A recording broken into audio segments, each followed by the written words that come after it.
What's up, everyone? This is Minnesota Mike back with you for another video. This is another one in my vlog series that I do through the Memphis Songwriters Association in conjunction with the blog that I write for them, talking all about songwriting and what has worked for various artists over the course of a handful of years, whether those songs have been hits or not. So this latest kick that I'm on is called Famous Pairs. In a previous blog and vlog kick, we talked about oxymorons, things that cancel each other out or contradict each other within the lyrics, as seen in a song like I Started a Joke by the Bee Gees. I mentioned my desire to stay away from simple opposites, but recently got to thinking about songs that pair things up using the word and. They might be opposites, they might go well together, but they all come together in this particular blog and vlog kick. So we're going to start off by talking about Fire and Rain by James Taylor. While writing for the Oxymorons blog and doing that vlog kick, I mentioned Fire and Rain as opposites I was trying to avoid in the blog, but I never came back to Fire and Rain in another blog, which is just egregious because James Taylor is just a phenomenal songwriter, and so I am writing that wrong with this particular vlog and part of the blog. So Fire and Rain is a song James Taylor wrote while coping with the death of his childhood friend, Suzanne Schneer's suicide, as well as his experiences with drug addiction and fame. His family kept the news from him for 6 months so as not to distract him from his artistic rise, so when he found out, this inspired the line, "Suzanne, the plans you made put an end to me." He also was depressed over the lack of success of his band, The Flying Machine, which inspired the lyric, "Sweet dreams and flying machines in pieces on the ground." In the song, according to James, it was written in 3 parts, with the first detailing Suzanne's death, the second detailing his drug addiction, and the third detailing the Flying Machine's commercial failure. With all of those bad things, the chorus becomes very interesting because he references sunny days that I thought would never end, which seems like a positive, though maybe an example of toxic positivity in his depressed state. And the chorus kind of ties those 3 things together, with the worst of the worst being the fact that he will never see Suzanne again. This becomes especially powerful when he says that although he felt like he couldn't find a friend, he always thought that he'd see her again. In other words, no matter what he was going through, he always had her, and now he doesn't even have her to fall back on.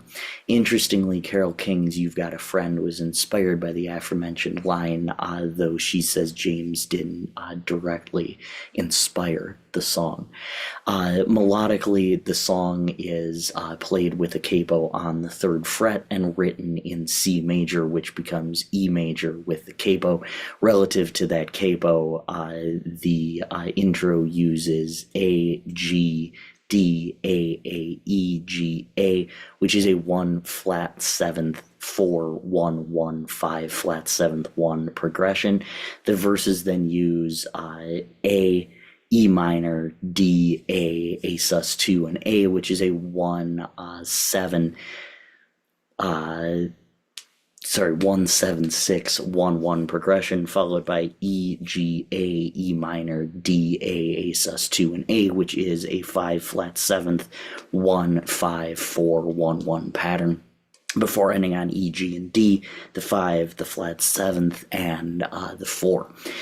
The chorus then uses D, B minor, A sus2, and A, which is a 4-2-1 pattern played 3 times before ending on G, E minor, A, and A7, which is a flat 7th 5-1 pattern.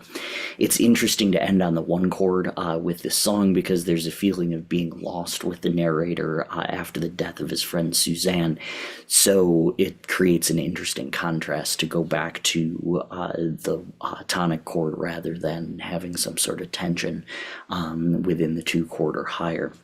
Instrumentally, the song uses guitar, a few different types of bass guitars, and piano, with the piano actually being played by Carole King. There are also drums which come in during the chorus and are present throughout the rest of the song. So structurally, the song uses a verse, chorus, verse, chorus, verse, chorus format. Like I mentioned earlier, these songs, three parts divided into three verses, are examples of what's wrong, this being an example song, and then the chorus kind of ties the three together. That sounds simple, of course, as that's the function of both, but I want to convey to you in all of these blogs and vlog kicks that the folks I discuss are the ones who do simple things exceptionally well.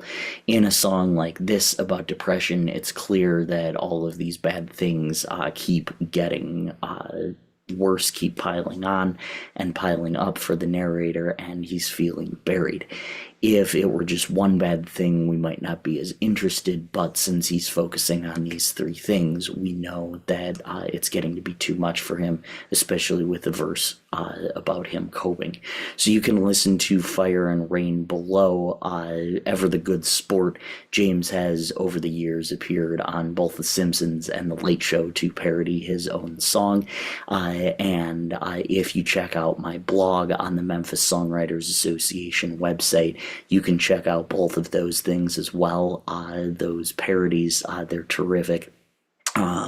But if you just want to listen to the thing in this video, I don't know why you wouldn't want to read my blog and see those other videos, but you can just check that out in the description of this video. I'm Minnesota Mike. Thank you so much for tuning in. Make sure you do check out all of my other blogs on the Memphis Songwriters Association website, as well as all of my vlogs, which can be found right here on YouTube. Thank you so much.